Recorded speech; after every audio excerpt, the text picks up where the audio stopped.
नमस्कार, मैं हूं प्रियंका संभव और आप देख रहे हैं टैक्स गुरु। टी से होता है टैक्स और टी से होती है टेंशन भी, लेकिन आपकी इसी टेंशन को दूर करने के लिए हम हर हफ्ते हाजिर रहते हैं टैक्स गुरु के साथ।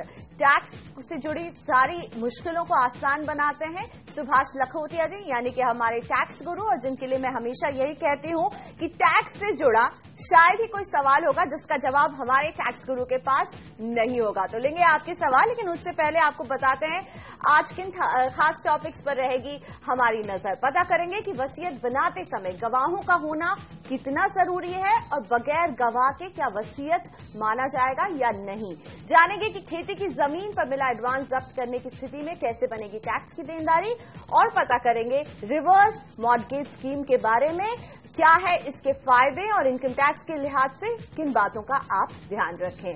तो शुरुआत करते हैं वसीयत से जुड़ी बात के साथ, क्योंकि ये है आपके काम की बात। टैक्स गुरु हमें हमेशा सलाह देते हैं कि वसीयत जरूर बनाएं, लेकिन उससे भी ज्यादा जरूरी सलाह इनकी ये रहती है कि आपका वसीयत रजिस्टर्ड हो या नहीं, इससे फर्क नहीं पड़ता है, लेकिन उसमें साइन करने के लिए आपके 2 गवाह जरूर होने चाहिए। ऐसा क्यों लखोटिया जी, 2 गवाह क्यों? क्या 2 से ज्यादा भी हो सकते हैं, 2 से कम भी हो सकते हैं, और क्या 2 गवाह होने बहुत जरूरी है? बहुत इंपॉर्टेंट सवाल आपने पूछा है और हमारे दर्शकों के फायदे के लिए बतला दे। वसीयत चाहे रजिस्टर्ड हो चाहे अनरजिस्टर्ड हो, कानूनी आंसर एक ही है, लीगली वैलिडिटी है। पर सबसे जरूरी बात है कि वसीयत में 2 गवाह मिनिमम होने चाहिए। एक गवाह से काम नहीं चलेगा। अब सवाल यह है कि ज्यादा हो सकते हैं क्या? जी हां, 2 के बदले 3, 4, 5 करना चाहे गवाह बना सकते हैं, पर 2 से कम बिल्कुल भी नहीं। इस बात को हमेशा ध्यान रखें। और एक छोटी किंतु इंपॉर्टेंट बात इसका भी ध्यान रखें, जो वसीयत के बेनिफिशियरी हैं, अर्थात वसीयत से जिनको मिलेंगे पैसे आदि, प्रॉपर्टी आदि, वे गवाह के रूप में सिग्नेचर नहीं करें। चलिए, तो इस बात का ध्यान रखें कि 2 गवाह होने जरूरी हैं, और ये जो 2 गवाह होंगे ये लाभार्थी ना हो उस वसीयत के, तभी मान्य होगा आपका वसीयत। और अब शुरू करते सवालों का सिलसिला। हमारे साथ जुड़ रहे हैं दिल्ली से एसके कपूर जी, प्रॉपर्टी पर टैक्स को लेकर उलझ गए हैं। कपूर साहब नमस्ते, पूछिए अपना सवाल लखोटिया जी से। नमस्कार लखोटिया जी। नमस्ते जी कपूर जी। मेरा सवाल यह है कि मेरी वाइफ का एक 200 गज का प्लॉट है फरीदाबाद में। अच्छा जी। उसको कॉलिब्रेशन में देना चाह रहे हैं बिल्डर को। ओके, दे दो। अच्छा, बिल्डर जो है उसमें बनाएगा और 1 फ्लोर बिल्डर लेगा, बनाने के पैसा जो खर्च होंगे उसके बदले में। हाँ हाँ।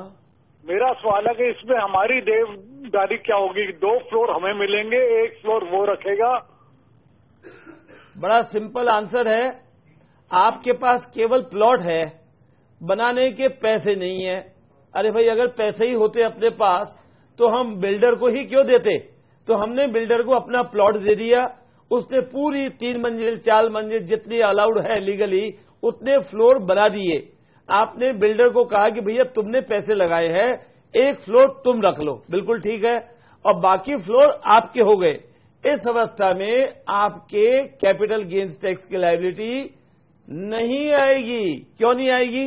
उसका मेन कारण एक ही है, और वो कारण ये है कि आपके पास जो पैसे आए, पैसे कुछ भी नहीं आए तो क्या मिला? आपको एक बड़ा अपार्टमेंट मिल गया, 2 या 3 मंजिल का अपार्टमेंट, और बदले में आपने 1 फ्लोर केवल दे दिया। फिर आप कैलकुलेशन करेंगे कैपिटल गेन का, तो काफी चांस है कि आपके कैपिटल गेन्स की लायबिलिटी नहीं आएगी, क्योंकि आपको जो जगह मिली वो कहलाएगा कि ये आपने नया अपार्टमेंट या हाउस खरीद लिया। चलिए, तो कपूर जी कैपिटल गेन की लायबिलिटी से यहां बच रहे हैं। अगला सवाल हर्षित गर का। हर्षित अपने पिताजी के लिए सवाल पूछ रहे हैं। इनकी खेती की जमीन है जो कि नगर पालिका क्षेत्र से 8 किलोमीटर दूर है। हर्षित जानना चाहते हैं कि खेती की जमीन के लिए मिला एडवांस अगर जब्त कर लेते हैं तो फाइनेंशियल ईयर 2014-15 में क्या इसे अन्य स्रोत से इनकम मानकर टैक्स देना होगा? बहुत ही समझदारी का और अच्छा सवाल पूछा आपने। एंड विशेष तौर से इस साल बजट के बाद धारा 56 में बदलाव आ गया, और बदलाव ये कहता है कि अगर कोई अमाउंट आपको मिलता है कोई कैपिटल एसेट के बेचने के लिए, और वो अगर आप फोरफिट कर लेते हो क्योंकि काम सौदा हमारा नहीं होता, इस अवस्था में आयकर की धारा 56 के तहत टैक्स लग जाएगा। पर आपके सवाल को और जो नए प्रावधान आए उनको मिलाकर एक एक शब्द बाई शब्द पढ़ा जाएगा तो हम पाएंगे कि आपको इनकम टैक्स बिल्कुल भी नहीं लगने वाला है, क्योंकि आपने जब्त किया केवल एग्रीकल्चरल लैंड का पैसा, और एग्रीकल्चरल लैंड जो दूर है 8-10 किलोमीटर दूर है शहर के बाउंड्री वगैरह से, तो उसे कैपिटल एसेट नहीं मान सकते इनकम टैक्स में, अर्थात उसको बेचने पे इनको कैपिटल गेन्स टैक्स नहीं लगता है। इस अवस्था में इनको आयकर की धारा 56 के तहत टैक्स नहीं लगेगा। नीलेश जी पूछ रहे हैं कि इन्होंने 10 लाख कैश से पालघर में एक घर खरीदा और इसे रिटर्न में इन्होंने नहीं दिखाया है। अब वो इस घर को 15 लाख में बेचने वाले हैं, ये पैसा उन्हें चेक से मिलने वाला है। तो नीलेश इस पैसे से दूसरा घर नहीं खरीदना चाहते हैं और जानना चाहते हैं कि इसका टैक्स इंपैक्ट कैसे होगा और ये टैक्स बचाने के लिए क्या कर सकते हैं। पहली चीज तो ये समझ लो भैया कि जब आपने 10 लाख में प्रॉपर्टी खरीदी थी उस दिन आयकर कानून में ऐसा कोई प्रावधान नहीं है कि नई प्रॉपर्टी खरीदो इनकम टैक्स रिटर्न में जरूर दिखलाओ, ऐसा दिखलाने का कोई नियम नहीं है, इसलिए चिंता की बात नहीं है। पर हां, जब आप 15 लाख में बेचेंगे तो पहले तो कैपिटल गेन्स का कंप्यूटेशन करिए, अगर टैक्स बनता है तो टैक्स भी दीजिए, क्योंकि हमें ये नहीं पता कि आपने कब खरीदा, बेच तो अभी रहे हैं, खरीदा कितने दिन पहले। 36 महीने से पहले अगर खरीदा हुआ है मकान आपका तो आपका लॉन्ग टर्म कैपिटल गेन होगा, और आपने खरीदा जिस दिन था और दिखाया नहीं इनकम टैक्स रिटर्न में, उसकी चिंता बिल्कुल न करें। हां, अगर आयकर अधिकारी पूछे आपसे असेसमेंट के टाइम में कि जब खरीदा था वो पैसे कहां से लाए आप, तो आपको डिटेल देनी पड़ेगी। हो सकता है रीअसेसमेंट का नोटिस भी आ जाए, पर उसका जवाब दे दीजिएगा। फिलहाल आज के दिन चिंता करने की जरूरत नहीं। इसी के साथ वक्त हो गया है ब्रेक का। ब्रेक के बाद पता करेंगे कि फेमा कानून के तहत एक व्यक्ति विदेश में कितना निवेश कर सकता है और इस पर टैक्स की देनदारी कैसे बनती है।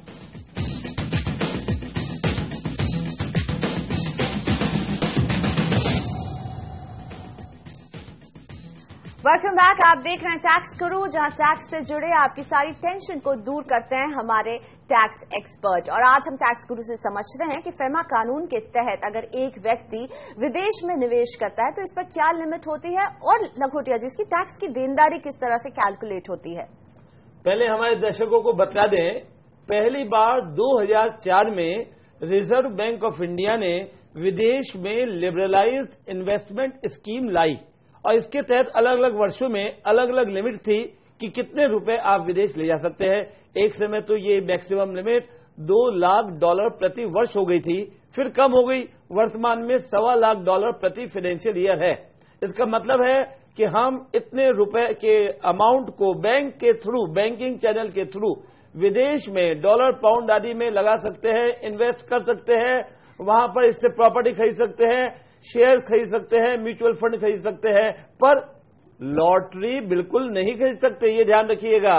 और मेन इंपॉर्टेंट बात जो ध्यान रखनी है वो ये है कि जो भी आप निवेश करते हैं विदेश में, जब रिटर्न भरने का समय आए तो याद रखें जरूर से जो इनकम विदेश में आपकी हुई है उस पूरी की पूरी रकम को अपने इनकम टैक्स रिटर्न में दिखलाएं। उसका मेन कारण आप नॉन रेसिडेंट इंडियन नहीं हैं, आप रेसिडेंट इंडियन हैं, और रेसिडेंट इंडियन को वर्ल्ड इनकम, सारी दुनिया में जितनी इनकम होती है उसे दिखलाना पड़ता है। और साथ ही साथ जब इनकम टैक्स रिटर्न भरेंगे मार्च के पश्चात तो याद रखिए रिटर्न में एक नया कॉलम है आपकी विदेश की संपत्ति, उसको भी जरूर से भरिएगा। चलिए, तो इन बातों का ध्यान जरूर रखें अगर विदेश में आप कर रहे हैं निवेश। हरीश देवांग जी का अगला सवाल है। इनकी सालाना 20 लाख रुपए इनकम है, इन्हें शेयर में निवेश पर 30% टैक्स देना होता है। इससे बचने के लिए वो अपनी पत्नी को हर महीने 10,000 रुपए गिफ्ट करना चाहते हैं ताकि 1 लाख रुपए होने पर इनकी पत्नी शेयर में निवेश कर सकें। हरीश इस पर टैक्स की देनदारी समझना चाह रहे हैं। हरीश जी, एक बात तो जरा समझ में आ रही है मुझे कि आप जरा कंजूस काफी ज्यादा है। 20 लाख रुपए साल की इनकम है आपकी और पत्नी को सवाल पूछ रहे हैं, पत्नी को 10,000 रुपए प्रति महीना देना चाहता हूं मैं ताकि वो शेयर्स में निवेश करे। ध्यान रखो भैया, 10,000 या 10 लाख या 10 रुपए कुछ भी नहीं देने का अपनी पत्नी को। घर में झगड़ा हो तो बतला दीजिएगा, इस सीरियल को दिखला दीजिएगा, क्योंकि अगर आप अपनी पत्नी को कोई भी अमाउंट देते हैं और उससे इनकम होती है तो आयकर कानून के तहत धारा 64 के तहत क्लबिंग ऑफ इनकम लागू होगा। बेहतर यही होगा कि आप निवेश अपने नाम में करें स्टॉक मार्केट में, और 1 साल के बाद 1 साल तक चिपके रहें और 1 साल के बाद में शेयर्स को बेचें, तो लॉन्ग टर्म कैपिटल गेन होगा, टैक्स आपको लगेगा नहीं। परंतु आप चाहते हैं कि नहीं, पत्नी को ही निवेश करना है, उसके नाम से ही करना है, तो ऐसे में सेकंड विकल्प है, पत्नी को 10,000 रुपए प्रति महीना गिफ्ट नहीं देवें बल्कि लोन देवें और रीजनेबल रेट ऑफ इंटरेस्ट ले लेवें। ऐसे में जो इनकम होगी वो पत्नी की कहलाएगी और जो ब्याज पत्नी ने आपको दिया है वो उसे छूट भी दिलाएगा। तो हरीश जी ये ध्यान रखें, गिफ्ट नहीं दें, लोन दें। वैसे दूसरा तरीका यह है कि आप अपने नाम पर ही निवेश करें, 1 साल तक वहां रहें और उसके बाद टैक्स आपका जरूर बचेगा। योगेश शर्मा जी का अगला सवाल, साल के 6 से 8 महीने योगेश जी शिप पर रहते हैं, इनके पास एनआरई अकाउंट भी है और भारत में कोई इनकम नहीं है। योगेश जानना चाहते हैं कि वो रिटर्न कैसे भर सकते हैं। बहुत बढ़िया योगेश जी, शिप पे आराम से मस्ती करो, क्योंकि हवा पानी का आनंद लो अगले 6 महीने तक। और इसका मेन कारण है इनकम टैक्स आपको लगेगा बिल्कुल नहीं भारत में। नॉन रेसिडेंट इंडियन 182 दिन से ज्यादा आप बाहर रह रहे हो, विदेश में, जहाज पे और अन्य जगह पे, ऐसे में भारत में जब आप इनकम टैक्स रिटर्न भरोगे, फॉरेन की कोई भी इनकम नहीं दिखलाना। इंडिया में इनकम हो तो इनकम टैक्स रिटर्न भरना, और इंडिया में इनकम ही नहीं हो तो इंडिया में रिटर्न भी नहीं भरना, फॉरेन की इनकम ही नहीं दिखलाना। आनंद ही आनंद एनआरआई के लिए। और केवलनाथ राम जी का अगला सवाल, अगस्त में ये रिटायर हो रहे हैं आर्मी से और केवल जी को हर महीने 19,000 के करीब पेंशन मिलती है। केवल जी जानना चाहते हैं डिफेंस से मिलने वाले पेंशन पर टैक्स देना होता है या नहीं। ऐसा भैया, आपको भी जो पेंशन प्राप्त होती है उस पेंशन की पूरी राशि पे भारत के अन्य टैक्स पेयर को जिसको पेंशन प्राप्त होती है उसी प्रकार से इनकम टैक्स देना पड़ेगा। इसलिए कृपया गलती न करें और अपने अन्य इनकम के साथ, पर्टिकुलरली बैंक इंटरेस्ट या अन्य जो भी और इनकम आपकी हो रही है करंट ईयर में, उसके साथ ही पेंशन की राशि को भी अपने इनकम टैक्स रिटर्न में जरूर दिखलाएं। एमजे मोदी जी वडोदरा से हमें भेज रहे हैं अपना सवाल। मोदी जी वरिष्ठ नागरिक हैं और जानना चाहते हैं कि अगर वो 1.5 लाख रुपए सीनियर सिटीजन सेविंग स्कीम में निवेश करते हैं तो क्या सेक्शन 80C का फायदा उठा पाएंगे। बिल्कुल उठा पाएंगे, क्योंकि नए कानून के अंतर्गत इस बजट से 80C की सीमा सभी प्रकार के निवेश आइटम्स पे 1.5 लाख हो गई है। इसलिए अगर आपको बेस्ट आइटम लगता है सीनियर सिटीजन सेविंग्स स्कीम, तो लगाओ पूरा का पूरा 1.5 लाख रुपए और 80C की छूट प्राप्त कर लो।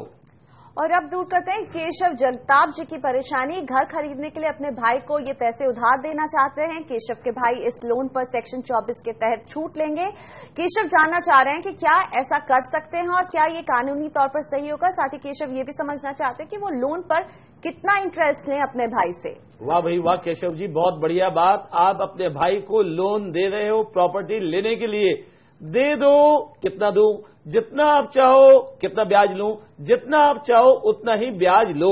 जो ब्याज की राशि आपके भाई आपको देंगे वो राशि उनको आयकर की धारा 24 के तहत पूर्ण छूट दिलाएगी। यह है फायदे की बात। पर एक गलती मत कर देना भैया, जो ब्याज आपको मिलेगा वो ब्याज आपको अपने इनकम टैक्स रिटर्न में दिखलाना है।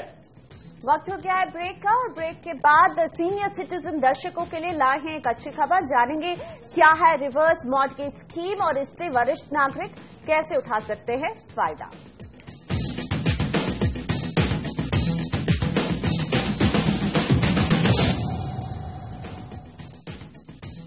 Welcome back. आप देख रहे हैं टैक्स गुरु, जहां हम लाते हैं आपके काम की बात, आपके फायदे की बात। और आज लखोटिया जी अपने पिटारे से लेकर आए हैं सीनियर सिटीजन्स के फायदे की एक बात। टैक्स गुरु रिवर्स मॉर्टगेज स्कीम के बारे में बताने वाले हैं और ये क्यों है फायदेमंद, समझते हैं टैक्स गुरु से। रिवर्स मॉर्टगेज स्कीम खासतौर पर सीनियर सिटीजन्स के लिए इसका क्या मतलब है, कैसे फायदा दिलाता है। पहले तो ये बतला दें, खास तौर से नहीं, केवल सीनियर सिटीजन से। नहीं तो कल से आप भी सोचे कि मैं भी रिवर्स मॉर्गेज का फायदा ले लूं, बिल्कुल नहीं ले सकते। अभी जो हम बात कर रहे हैं केवल हमारे वो दर्शक जो सीनियर सिटीजन्स हैं उनके बेनिफिट के लिए। रिवर्स मॉर्गेज एक ऐसे जादू की पुड़िया जिससे आप अपने मकान के ऊपर लोन ले सकते हैं बैंक से। 20 साल तक की मियाद तक का लोन हो सकता है। भुगतान नहीं करना, आपको ब्याज लगेगा, पर आपको नहीं देना तो आप तो खुश हो गए, तो कौन देगा? हाँ भाई, मैं तो नहीं दूंगा, ये बात तो निश्चित है, पर जो देंगे आपके वारिस देंगे आने वाले 10-20 साल में, और आपका फायदा। करंट इनकम आपकी नहीं है, बच्चे ध्यान नहीं रख रहे हैं, बच्चे विदेश में हैं, पैसे खर्च करने के लिए प्रति माह हमारे पास इतने पैसे नहीं है, पर मकान है केवल। ऐसे में मकान को रिवर्स मॉर्गेज के तहत रखकर उससे पैसे ले लो, और इनकम टैक्स में फायदा। जो अमाउंट आपने बैंक से लोन ले लिया रिवर्स मॉर्गेज के तहत, उस पे इनकम टैक्स नहीं लगने वाला, और साथ ही साथ जो ब्याज लगेगा रिवर्स मॉर्गेज के तहत, उस ब्याज की भी छूट नहीं मिलेगी। कुल मिलाकर तराजू हो गया बराबर का, न टैक्स लगना, न टैक्स देना, न कोई चिंता, न फिक्र। सवालों का रुख करते हैं। पिनाकिन जोगी जी का सवाल लेते हैं। इनके पिता की मृत्यु के बाद संपत्ति बेचकर इन्हें 80 लाख रुपए मिल रहे हैं। जोगी जी जानना चाहते हैं कि कितने समय के अंदर उन्हें नई प्रॉपर्टी खरीदनी होगी ताकि कैपिटल गेन टैक्स की बचत कर सके। बिल्कुल ठीक है। पहले तो ये समझ लीजिए आप कि आपके पिताजी से जो प्रॉपर्टी आपको मिली, समझ लो मिलने के बाद आपने फटाफट बेच दी और पैसे उगा लिए, कोई चिंता नहीं, क्योंकि आपके लिए कॉस्ट तो जीरो है, पर जो पिताजी के लिए कॉस्ट थी उसके हिसाब से कॉस्ट इन्फ्लेशन इंडेक्स का बेनिफिट आपको पूरा मिलेगा। अब पैसे जो आ गए, मैं प्रॉपर्टी खरीदना चाहता हूं, तो टाइम सीमा वही है, जिस दिन प्रॉपर्टी बेची उस दिन से 3 साल के अंदर रेडीमेड मकान नहीं खरीदे, प्लॉट लेके बनाए तो चलेगा, और रेडीमेड मकान या प्रॉपर्टी खरीदनी है तो समय सीमा है 2 वर्ष, यानी 2 साल के ये टाइम डेडलाइन है। इसे ध्यान में रखें पिनाकिन जी, अगर आप एक ready to move in apartment खरीदने की सोच रहे हैं। गोविंद शर्मा जी का अगला सवाल, 2012 में अपनी पत्नी के नाम पर प्लॉट खरीदा था। अक्टूबर 2014 में उन्होंने ये प्लॉट बेच दिया। जमीन के पैसों से इन्होंने पहले लोन चुका दिया और बाकी बची रकम से अपनी पत्नी के नाम से फ्लैट खरीदने वाले हैं। गोविंद जी जानना चाहते हैं कि क्या होगी पूरी टैक्स की लायबिलिटी इन पर। इनका प्रश्न सुन के तो आपको भी लगा होगा बड़ा बढ़िया है, इतना फायदे का सौदा, इतने जल्दी इतने पैसे बढ़ गए प्रॉपर्टी में। पर एक मिनट भैया गोविंद जी, जो आप सोच रहे हैं प्रॉपर्टी लेऊं, कौन सी लेऊं, ये कोई भी प्रश्न या उत्तर आपके काम नहीं आने वाले हैं। क्यों?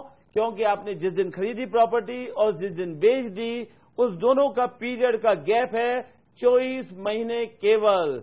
और टैक्स कैपिटल गेन बचाने के लिए, नई प्रॉपर्टी में निवेश करने के लिए मिनिमम गैप होना चाहिए 3 साल अर्थात 36 महीने। अतः आपको शॉर्ट टर्म कैपिटल गेन अपने अन्य इनकम के साथ ऐड करके टैक्स देना पड़ेगा। अंजलि अग्रवाल जी अपने दादाजी के लिए सवाल पूछ रही हैं, यानी पोती पूछ रही हैं दादा के लिए सवाल। इनके दादाजी की उम्र है 81 साल। उन्होंने 15 साल पहले हरियाणा में 2.5 लाख में घर खरीदा था और 3 लाख खर्च करके उसे पूरा बनवाया था। अब वो उसे बेचना चाहते हैं।